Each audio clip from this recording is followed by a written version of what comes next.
ওগো ইন্দ্রজিৎ রাবণের বানে আরি লক্ষণ পড়ল ধরাসনে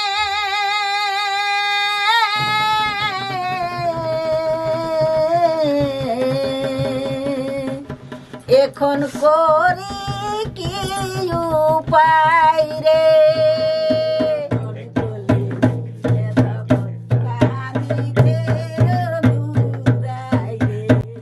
প্রথমেই বলে রাখি, যারা আমাদের চ্যানেল সাজবাতি দেখেন সেই সব দর্শককে আমাদের বুক ভরা ভালোবাসা ও অনেক অনেক অভিনন্দন। যারা আমাদের চ্যানেল দেখেন তারা জানেন যে আমরা নানা রকম ডকুমেন্টারি করে থাকি এবং বিশেষভাবে নাচনীদের উপর। কিন্তু অদ্ভুত ব্যাপার, কিছুদিন আগে ভিডিও আমাদের চ্যানেল থেকে ডিলিট হয়ে যায়। কে বা কারা এই কাজটি করেছে তা তো আমরা জানি না, কিন্তু আমাদের কাজ থেমে থাকবে না। আমরা আমাদের কাজ করে যাব এবং আবারও প্রত্যেকটা ভিডিও আমরা ডাউনলোড করব। আশা করি আমাদের দর্শক আমাদের সাথে থাকবে। আর যারা এখনো আমাদের চ্যানেলটা সাবস্ক্রাইব করেননি তারা একটু প্লিজ সাবস্ক্রাইব করে দেবেন আর লাইক কমেন্ট শেয়ার করতে ভুলবেন না। আজকে আমরা যার কাছে এসেছি তিনি হলেন দেউলি গ্রামের চিন্তা সিং মুরা। ঠিকই ধরেছেন, আগেও আমরা ওনার কাহিনী দিয়েছি, কিন্তু দুর্ভাগ্যবশত সেটা আমাদের চ্যানেলে নেই। তাই আবারও আমরা তার জীবন কাহিনী নিয়ে চলে এসেছি।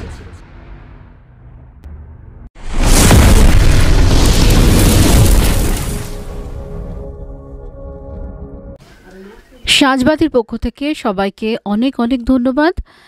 আমরা আবারও চলে এসেছি সেই পুরুলিয়া। পুরুলিয়া মানেই শুধু পলাশ নয়, এ এক অন্য জীবনযাপনের ঘটনা। আমরা আজকে যে দিদির কাছে এসেছি তার নামটা জেনে নেব। দিদি, এই জায়গাটার নাম প্রথমে বলো তো। জায়গাটা? হ্যাঁ, এই জায়গাটার নাম বলো। ও, গ্রামটা দেউলি, দেউলি গ্রাম।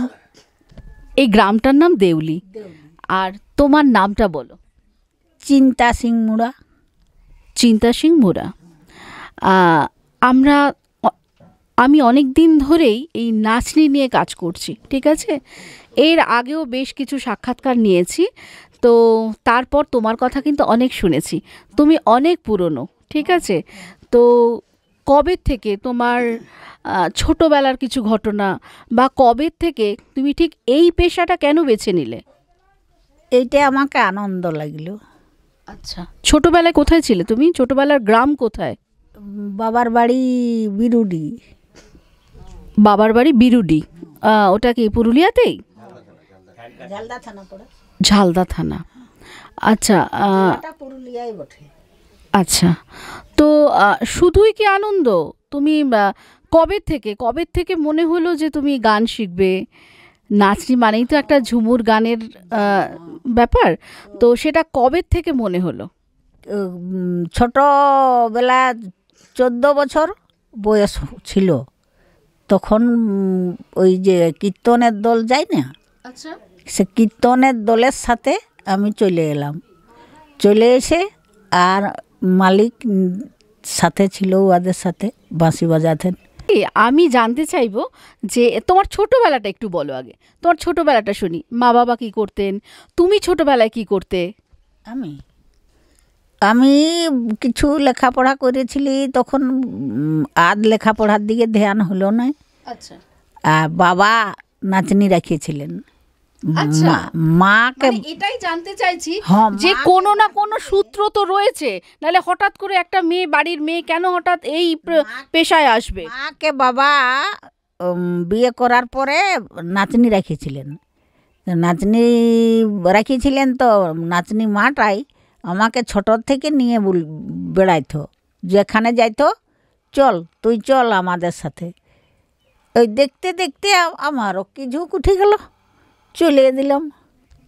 আচ্ছা, আসলে তার মানে তোমার নিজের মাঝে না, বাবা যাকে রেখেছিলেন নাচনি, সে তোমাকে নিয়ে নিয়ে ঘুরতো, এবং সেটাই একটা সূত্র যে সেটা দেখে দেখে তোমার এই প্রফেশনের উপর একটা ঝোঁক এসেছিল। তার কারণ নাচনি মানে আমাদের কাছে সে একটা খুব ভালো শিল্পী সবার আগে। তারাই আমাদের ঝুমুর গানটাকে, আমাদের যে আদি যে গানের রসবোধ সেটাকে ধরে রেখেছে। তো সবার আগে নাচনি নিয়ে যে যাই বলুক, নাচনি হচ্ছে সবার আগে আমাদের কাছে ঝুমুরের শিল্পী। তো এই যে গান, এই গান কার কাছে শিখেছিলে? গান গান ওই আমি জানি তুমি খুব ভালো গান করো, নাচ করো। অনন্তলাল সম্মিলনী যেখানে এই মানকি বাড়িতে, আচ্ছা, ছোটোর থেকে ও প্রথম যখন আলি তখন ওনাদের কাছে শিক্ষা হইতো। আচ্ছা, ওইখানে ইহা হয়তো বৈঠকি করে আর সবাই গান টান করে শিক্ষা হইতো। আচ্ছা, এরকম করে শিক্ষা হয়েছে। আচ্ছা। তুমি কত বছর আছো এই নাচনি হিসাবে? কত বছর রয়েছো এখানে? 63 বছর হয়ে গেল। 63 বছর। এবার আমি চলে যাই তোমার একটু রসিকের দিকে। কবে থেকে পরিচয় হলো সেটা তো জানবো। হ্যাঁ, ওই 63 বছর থেকেই ওনার সাথে পরিচয়। 63 বছর ধরেই? 63 বছর। নাচনি নিয়ে অনেক গল্প শুনেছি, কিন্তু রসিকের সাথে আছেন 63 বছর। এবার শুনে নি। দাদা, আপনার নামটা? রামপদ সিং মুন্ডা। আপনি কিভাবে গান বাঁধেন? গানটা আমরা শিখছি ওই ছোটোর থেকে লেগে যাচ্ছি না, ওখানে নাচ গান হয়তো তখন ওই চলেই যাচ্ছি। আচ্ছা, ওখানে মানকে বাড়ি। আপনাদের ফ্যামিলিতে কেউ রসিক ছিল বা হয়েছে? না, ছিল না। তো আপনার কেন রসিক হওয়ার ইচ্ছে হলো? আমার ইচ্ছা হয়ে গেল, ওইটাই গান বাজনা খুব মজা লাগতে লাগলো, কোনে আমি ওইটাই সেই। আসলে গান বাজনা একটা নেশা, সে যাই হোক না কেন, তাই তো? তার জন্য রসিক হওয়াও যায়। এইটা আমার ইচ্ছা খুব, আর জাতি। খুব ভালো ভালো গানও লিখেছেন শুনেছি আপনি। আর যেটা বলার সেটা হচ্ছে, এই যে 63 বছর একটা মানুষের সাথে রয়ে গেছেন, সেই মানুষটা কেমন? সে মানুষটাই তো দেখছেন, চিন্তামণি সিং আমার কাছেই রইল, আর কোথাও গেল না, আর কোথাও যায়নি, আনন্দ পাইল। আপনাদের কি ছেলে মেয়ে আছে? মেয়ে আছে একটা, ওনার ছেলে আছে। আচ্ছা, পরিবার আছে। আচ্ছা আচ্ছা আচ্ছা। আমার একটি মেয়ে। তারা কোথায় থাকে?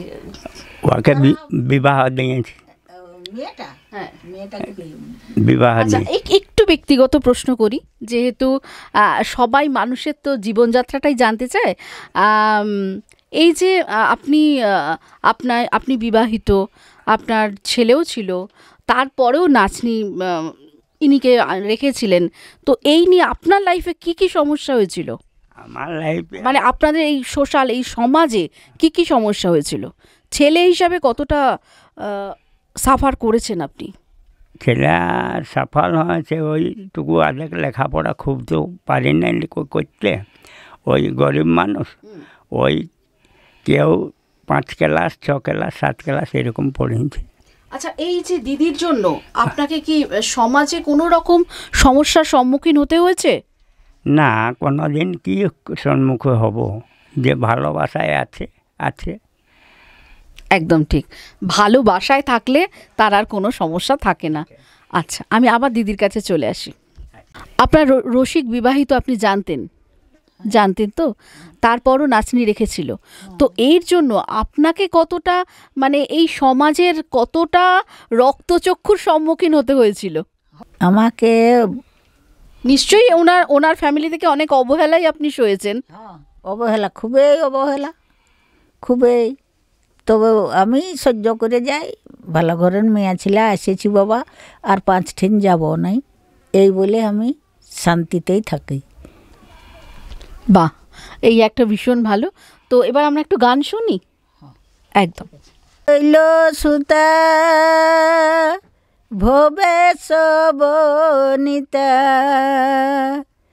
স্বর্গমত্ত সর্ব ভূতে বিরজিতা জয় দুর্গে দুর্গতি নাশিনী। এসো মা ভবানী শঙ্কর ঘোরণী, এসো মা মঙ্গলকারিণী।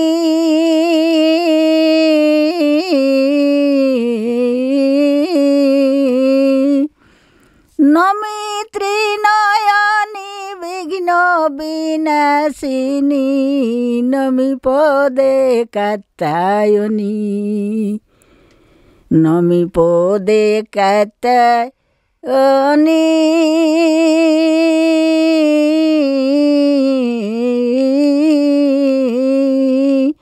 নমি ত্রিনয়নী বিঘ্ন বিনাশিনী, নমি পদে কাত্যায়নী।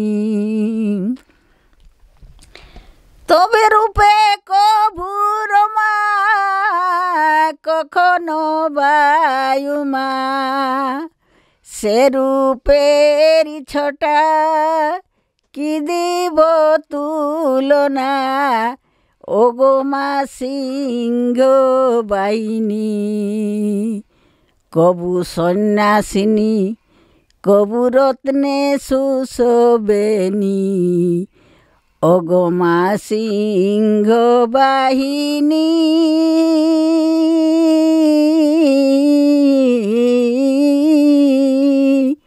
নমি ত্রিনয়নী বিঘ্ন বিনাশিনী, নমি পদে কাত্যায়নী। তব পদ ভরে কাঁপে ত্রিভুবন,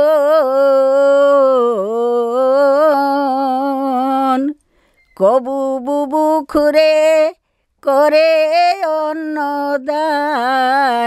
ওগো মা সৃষ্টি পালিনী, অমায় অসুর নিধনে বরা ভয়দান। এই অসুর নিধনে বরা ভয়দানে, আবির্ভূত হও মা জননী।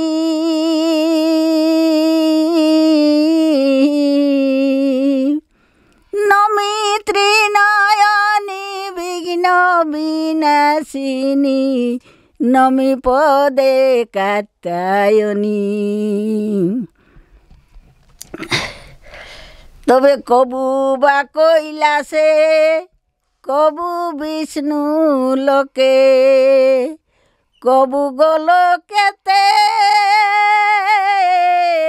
বিহার পুলকে। সব মক্ষ ফল দায়িনী, এসো বিশ্বহিতে দেবী পঞ্চানন সাথে। সখা তোরে ডাকে যবনী মাগো, সখা তোরে ডাকে অবনী।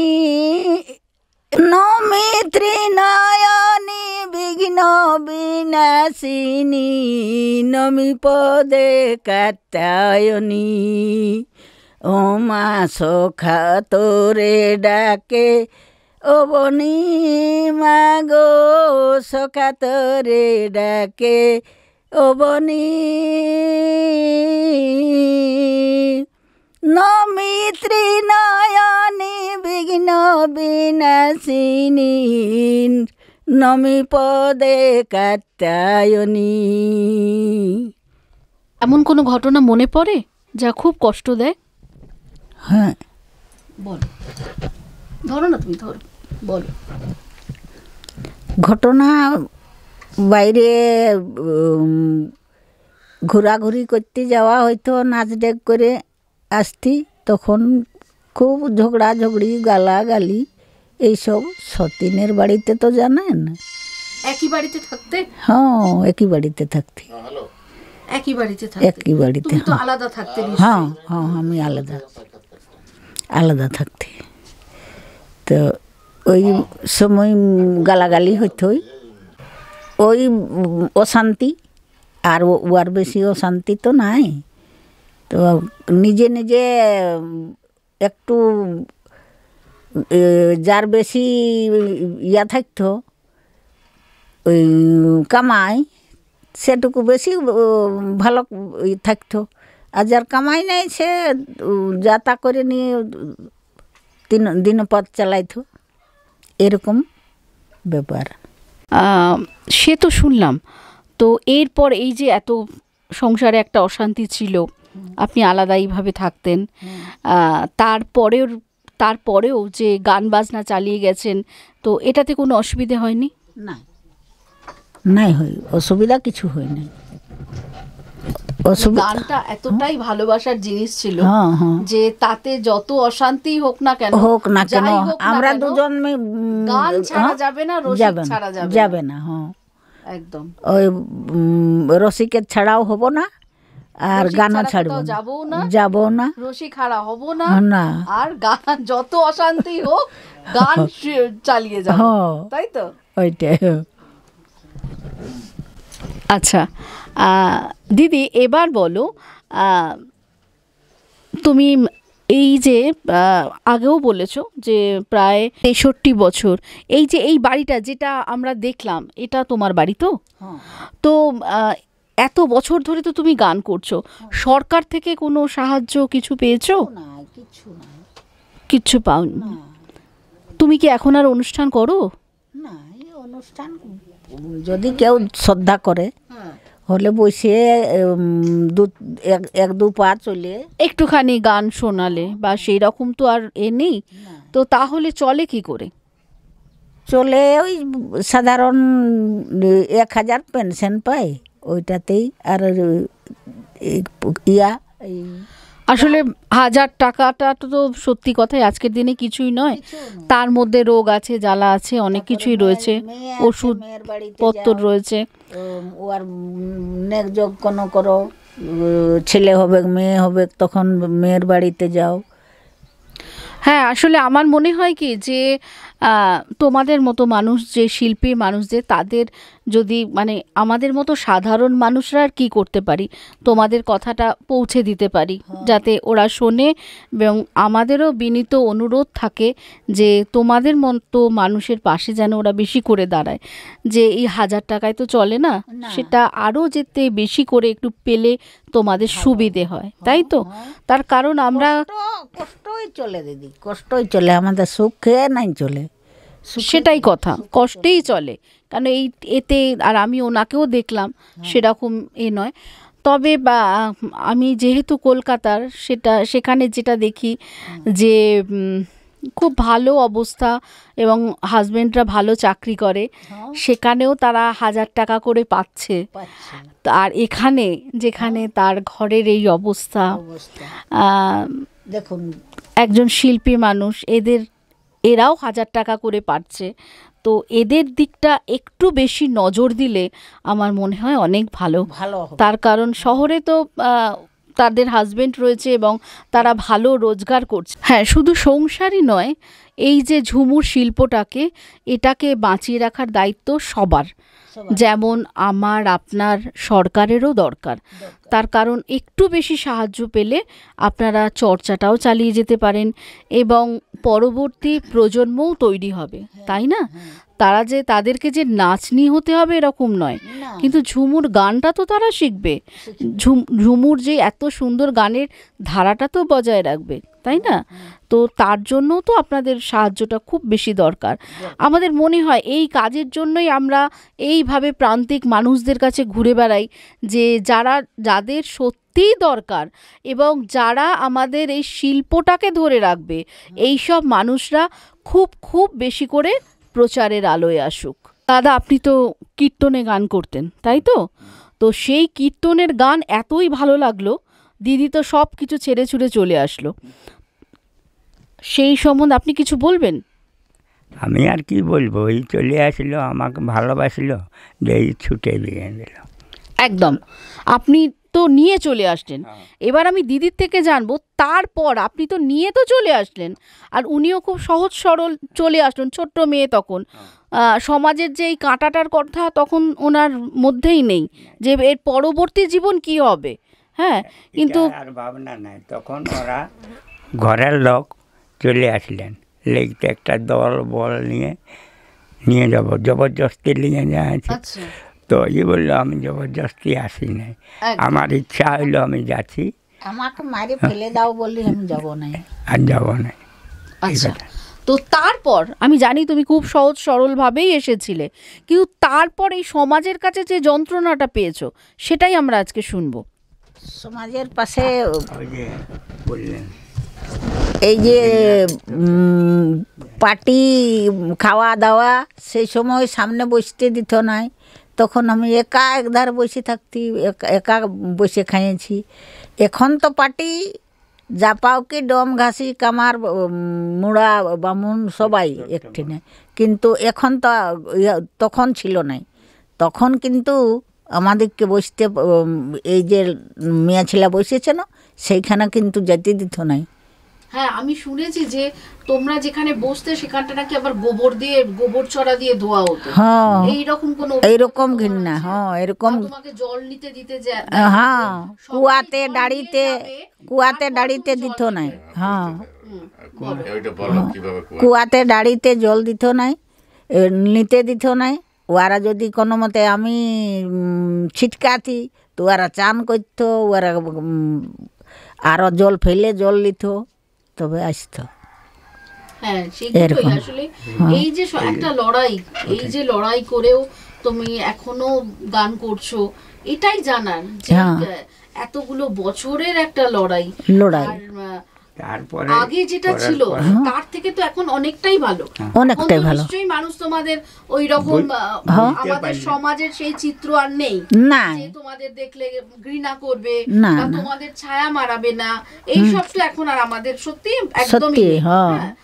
তো এখন তো আমাদেরকে তো আগে বসে আছে, একদম আগে ওই যে মেয়ে ছেলে থাকছে তার আগে তুমি এখানে বসো, গান করো, আমরা শুনবো, শিখবো, খাওয়া দাওয়া করবো, এইসব এখন আগে বসে আছে। আগে সামনে যে গেলে এলো ফানলি এসেছিল এরকম করতো, খারাপ নজরে এইসব বলছে।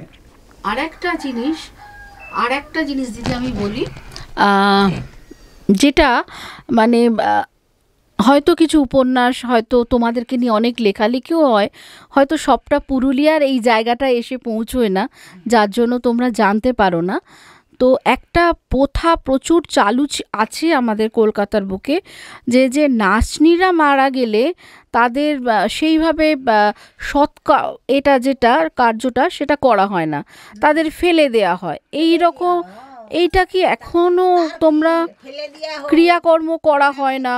গ্রামে যদি ঘাসি আছে, হ্যাঁ ডম আছে, ঘাসি আছে, তারা টানে লেগে নিয়ে আর ফেলে দেয়, ঘরের লোকে সৎ কাজ করে নাই। এখন নাই খে, এখন নাই, এখন নাই খে। এরকম কোনো ঘটনা তোমার জানা আছে? আছে, আছে। হ্যাঁ, কত অনেক অনেক, হ্যাঁ অনেক অনেক। এইখানেই ছিল দুজন, ওদের ওই রকম ঘটনা, বেচারারা ঘোষণায় লেগে নিয়ে আর ফেলে দিল, ঘোষণায় লেগে এই যে বাঁশ দিয়ে বাঁধিয়ে আর ঘোষণায় লেগে নিয়ে আর ফেলে দিল। তাদেরকে কাঁধে মাথায় বহে নাই। মানে তাদের কি কেউ ছিল না? ছিল, স্বামী ছিল, স্বামীর ঘরে লোক ছিল, কিন্তু না, মারা যাওয়ার পরে উনি ঘৃণা। আর যখন ভালো ছিল তখন খুবই ভালো। ও গো ইন্দ্রজিৎ রাবণের বানে, আরি লক্ষণ পড়ল ধরাসনে,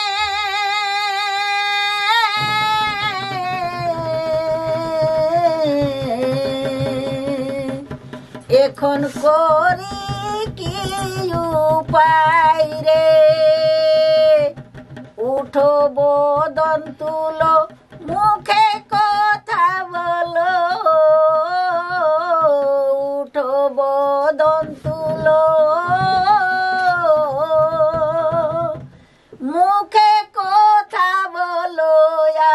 সীতাতে কাজ নাই রে, প্রাণে লক্ষণ কোলে নিয়ে তখন কাঁদিছে রঘুরাই রে। ও প্রাণে লক্ষণ কোলে নিয়ে তখন কাঁদিছেন রঘুরাই রে। উঠো বদন তুলো, মুখে কথা বলো, উঠো বদন তুলো, মুখে কথা বলো, আমার সীতাতে কাজ নাই রে, প্রাণে লক্ষণ কোলে নিয়ে তখন কাঁদিছেন রঘুরাই রে।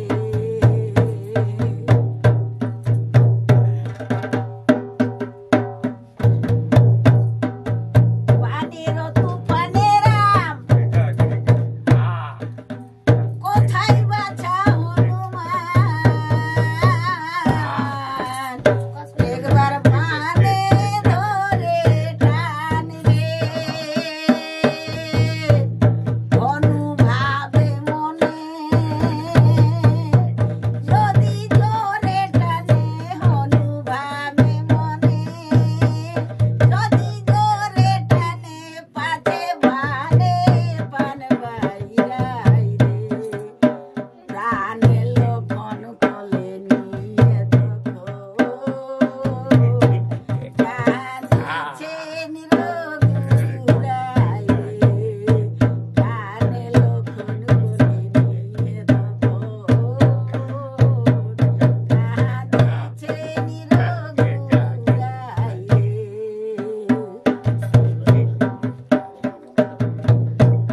তবে রামেশ্বরা এমনি হতো, আর লেখা পড়াই নাই খেরত,